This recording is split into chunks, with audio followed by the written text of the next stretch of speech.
We are looking at how to pronounce these, the name of this square located in Paris, France. How do you say it? Let's break down the pronunciation. We'll be looking at how to say more names from Paris as well. Stay tuned to learn more.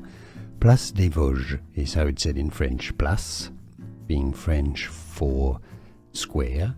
Place des Vosges. So all the S's are silent to Vosges. So Place des Vosges. In English, easy. Place des Vosges. It's easy. And now you know. Stay tuned. Merci.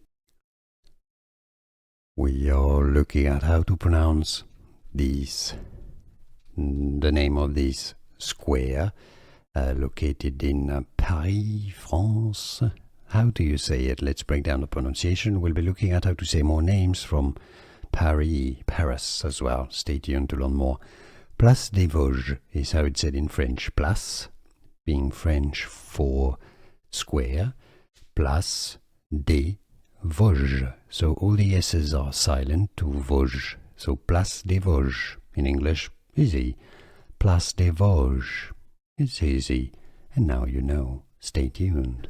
Merci. Here are more videos on how to pronounce more confusing words and names too many mispronounced. Like this video if you found it useful. I appreciate your support. I'll see you soon and thanks for watching.